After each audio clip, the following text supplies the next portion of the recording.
بسم اللہ الرحمن الرحیم۔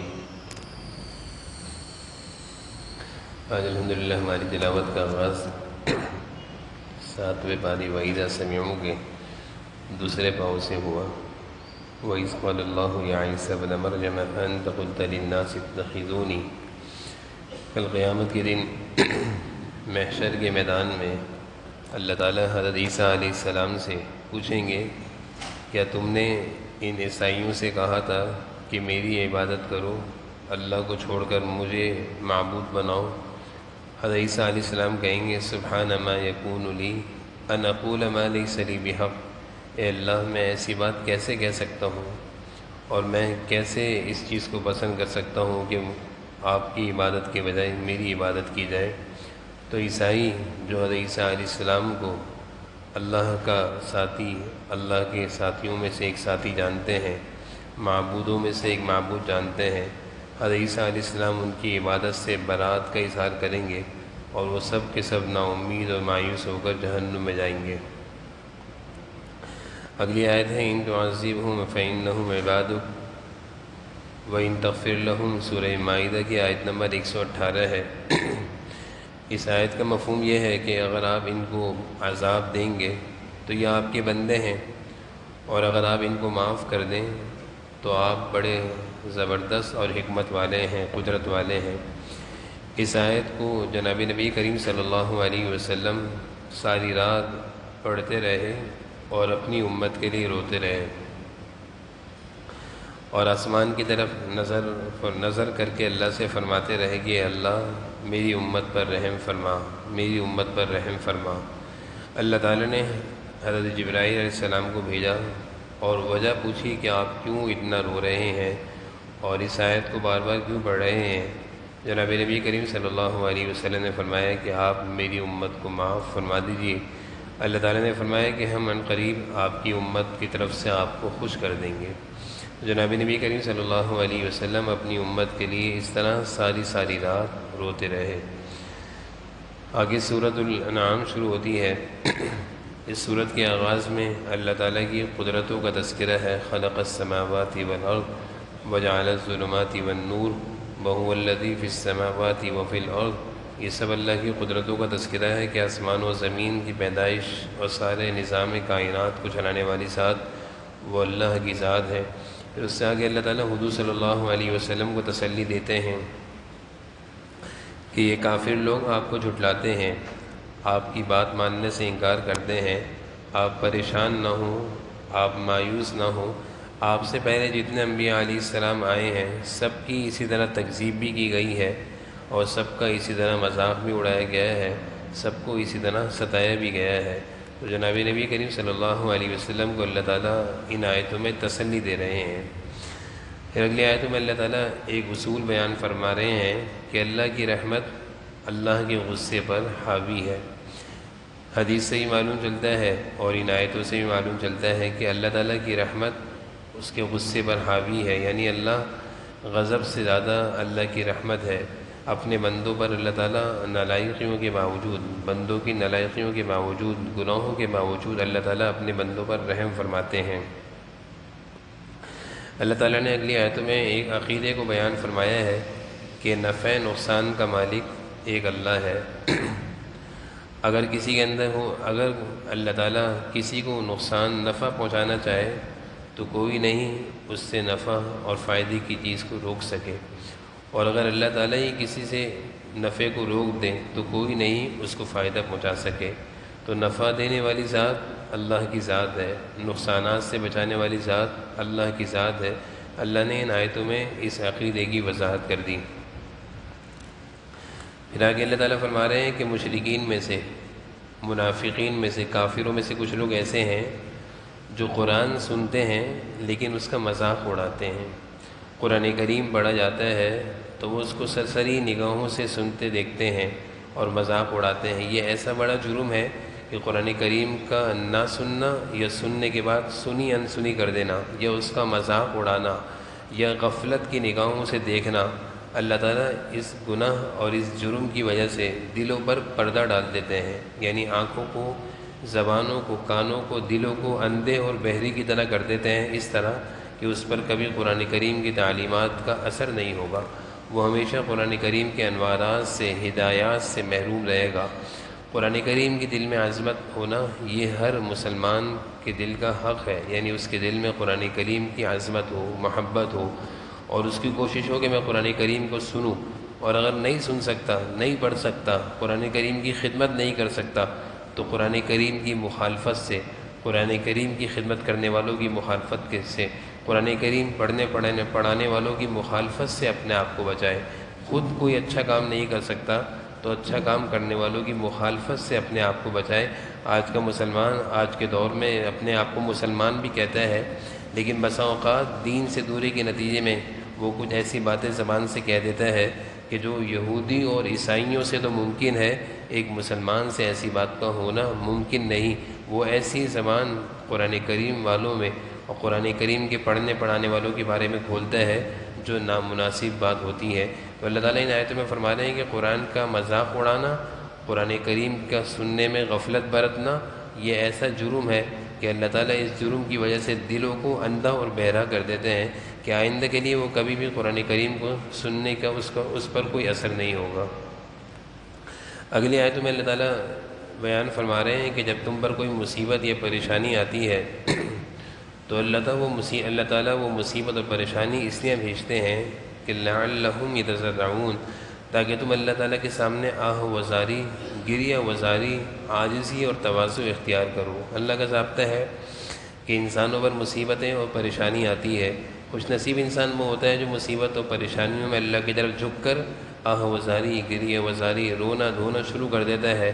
اللہ کو یہ ادا پسند آ جاتی ہے اور اس کی پریشانیاں دور بھی فرما دیتے ہیں۔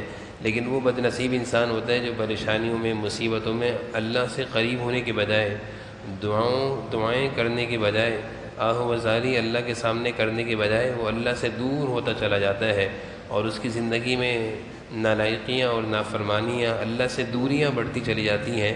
تو ایسے شخص کے لیے یہ بد نصیبی کی بات ہے۔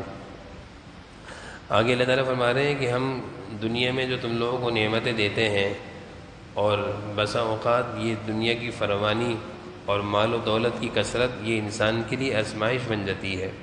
انسان یہ سمجھتا ہے کہ میں بڑا خوش ہوں، مجھ پر اللہ کی بڑی نعمتیں ہیں اور مال و دولت کی بڑی کثرت ہے۔ اللہ تعالیٰ فرماتے ہیں کہ انسان اس خوش فہمی میں رہتا ہے اور اچانک سے اس پر ہماری ایک دم سے پکڑ آ جاتی ہے۔ اس کو حدیث میں استدراج کہتے ہیں۔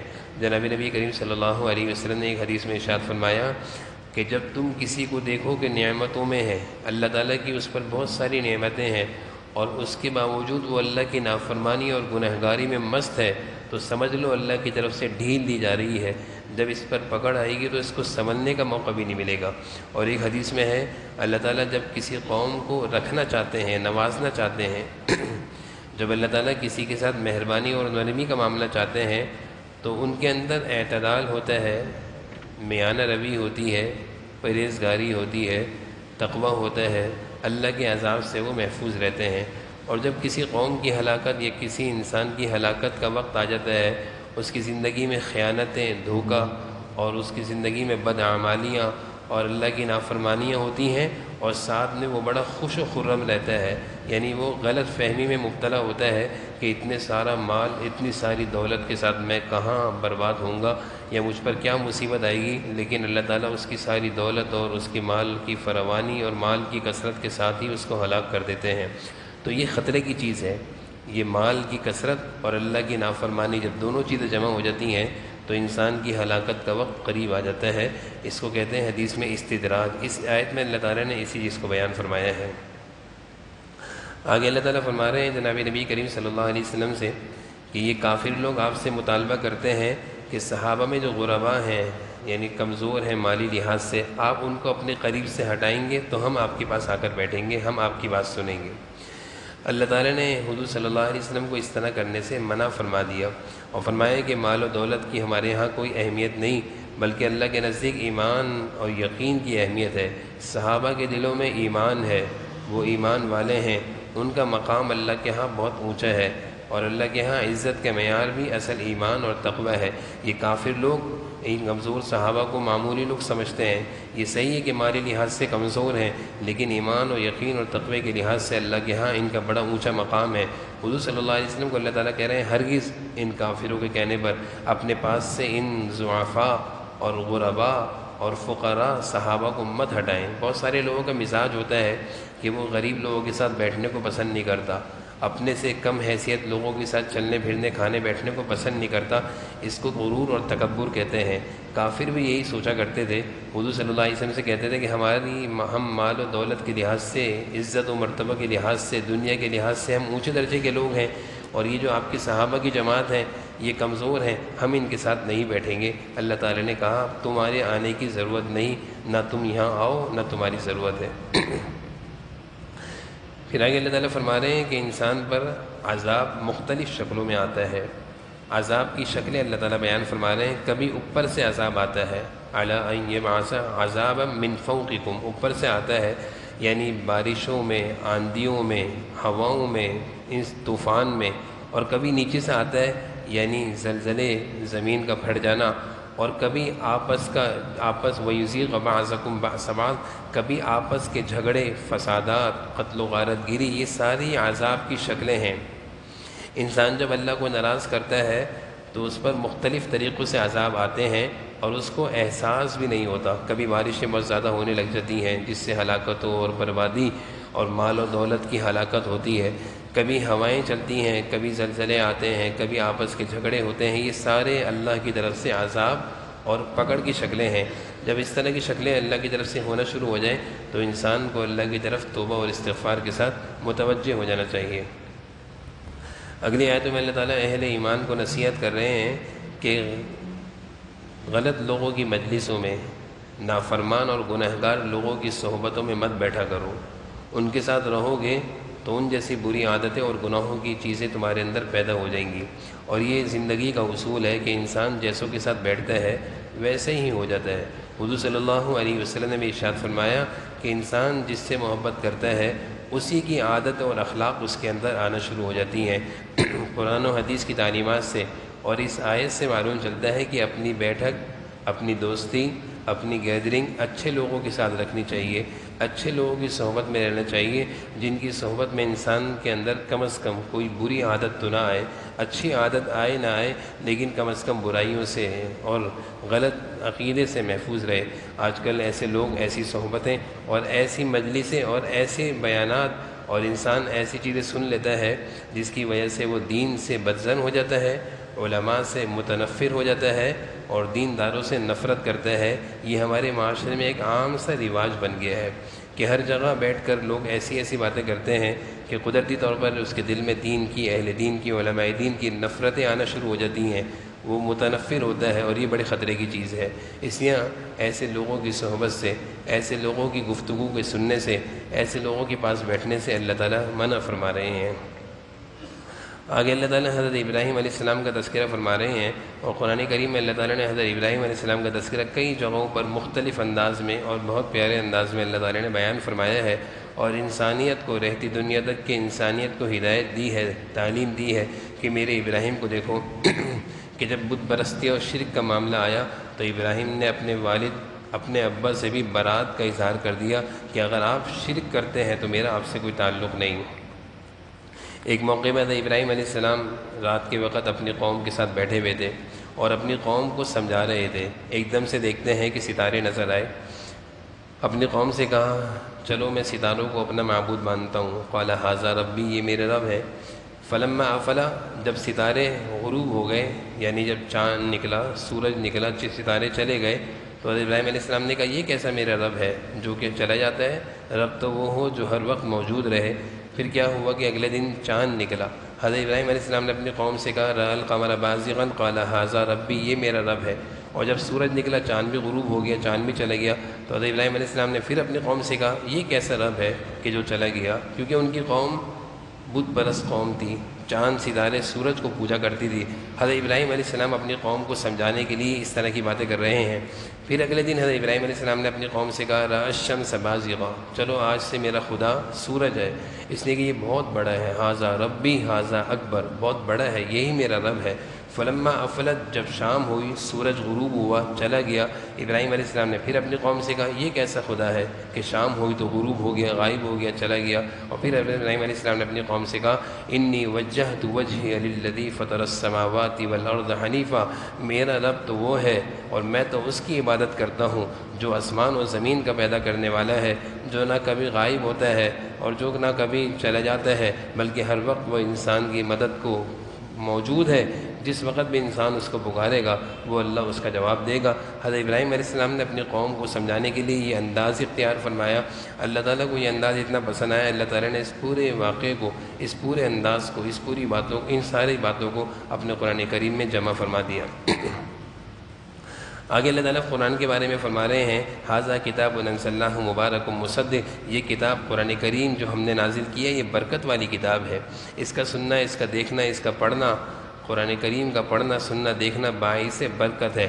جو لوگ اس قرآن کے ساتھ جڑتے ہیں، اس کو پڑھتے ہیں، اس کو سنتے ہیں، اس کی تعلیم کی اشاعت میں اپنا جان و مال خرچ کرتے ہیں، وہ باعث برکت لوگ ہیں، اللہ ان کی جان و مال میں، عزتوں میں برکتیں ڈال دیتے ہیں۔ خوش نصیب ہیں جن کی زندگیاں قرآن کریم کے لیے لگتی ہیں، قرآن کریم کی اشاعت میں ان کا مال لگتا ہے، قرآن کریم کی خدمت کو وہ اپنی سعادت سمجھتے ہیں۔ اللہ تعالیٰ فرما رہے ہیں مبارک مصدق، یہ برکت والی کتاب ہے، اس کے ساتھ جو جڑے گا، اس کی خدمت میں جو لگے گا، اس کے پڑھنے سننے میں جو لگے گا، اللہ اس کی زندگی میں، اس کی جان و مال میں بھی برکتیں ڈال دیں گے۔ آگے اللہ تعالیٰ ایک ضابطہ بیان فرما رہے ہیں کہ جو لوگ بتوں کی عبادت کرتے ہیں تم ان کے معبودوں کو گالیاں مت دو، کیونکہ جب تم ان کے معبودوں کو گالیاں دو گے تو یقیناً وہ اللہ کو گالی دیں گے، نعوذ باللہ۔ تو ایسا کام مت کرو جس سے تمہارے غلط بول کی وجہ سے اللہ تعالیٰ کی طرف غلط نسبت ہو۔ حضور صلی اللہ علیہ وسلم نے اس آیت کے ضمن میں ایک حدیث میں ارشاد فرمایا کہ لوگوں کو کیا ہو گیا کہ اپنے باپوں کو گالی دیتے ہیں، اپنے والدین کو گالی دیتے ہیں۔ صحابہ نے عرض کیا اللہ کے رسول ایسا کیسے ممکن ہے کہ کوئی اپنے والد کو گالی دے؟ آپ نے فرمایا کہ ہاں ممکن ہے کہ جب تم کسی کے باپ کو گالی دو گے یقیناً وہ پلٹ کر تمہارے ابا کو بھی گالی دے گا، اس لیے لوگ اپنے والد کو خود گالی دیتے ہیں۔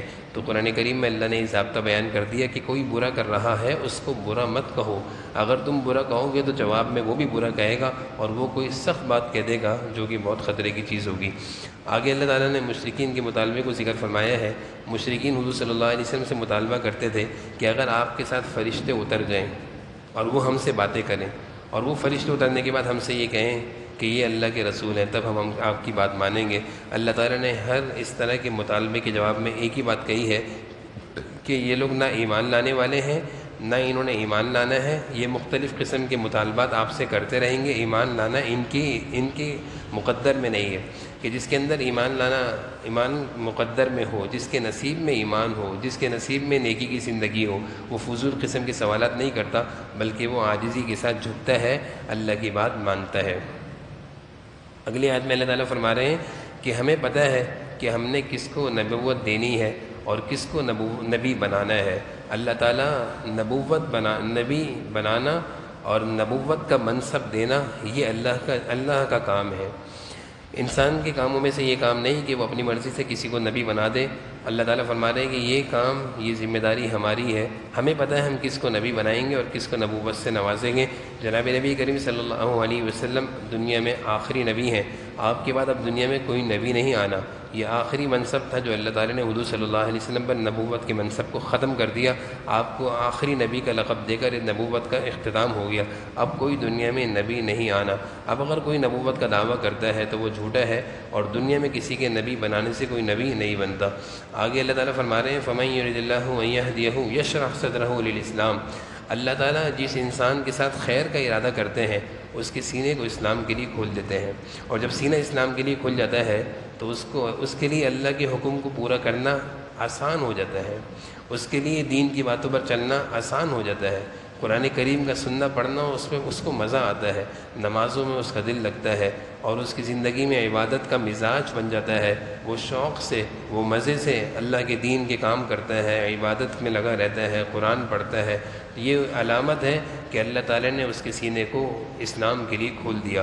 اور پھر اگلی آیت میں اللہ فرما رہے ہیں کہ جس کا سینہ بند ہو، گناہوں کی نحوست کی وجہ سے اس کا دل مردہ ہو جائے، تو اس سے جب کسی دین کی بات کا کہا جائے تو اس کو ایسا مشکل ہوتا ہے کسی دین کی بات کا کرنا، کسی عبادت کا کرنا، کأنما یصعد فی السماء، جیسے کہ آسمان پر چڑھنا۔ بہت سارے لوگوں کی زندگی سے ایسا نظر آتا ہے، اور وہ خود آ کر کہتے ہیں کہ مسجد آنے کے لیے میرے قدم اٹھتے نہیں ہیں، قرآن کریم کو کھولنے کے لیے میرے ہاتھ اٹھتے نہیں ہیں، قرآن کریم کو پڑھنے کے لیے میری زبان چلتی نہیں ہے۔ یہ علامت بڑی خطرناک ہے۔ جب دل سیاہ ہو جاتا ہے اور جب دل مردہ ہو جاتا ہے اور جب دل گناہ کر کر کے کالا ہو جاتا ہے، پھر نحوست یہ ہوتی ہے کہ انسان کا دل عبادت میں نہیں لگتا، بلکہ اس کے لیے عبادت کا کرنا، نماز کا پڑھنا، قرآن کا پڑھنا ایسا ہوتا ہے جیسے آسمان پر چڑھنا۔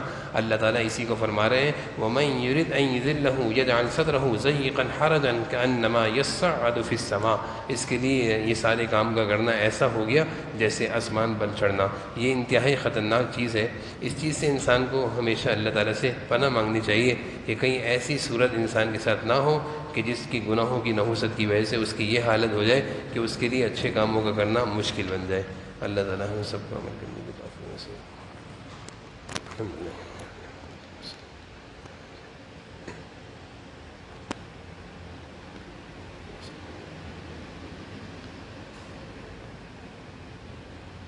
صلی اللہ تعالیٰ علی خیر خلقہ برحمتک۔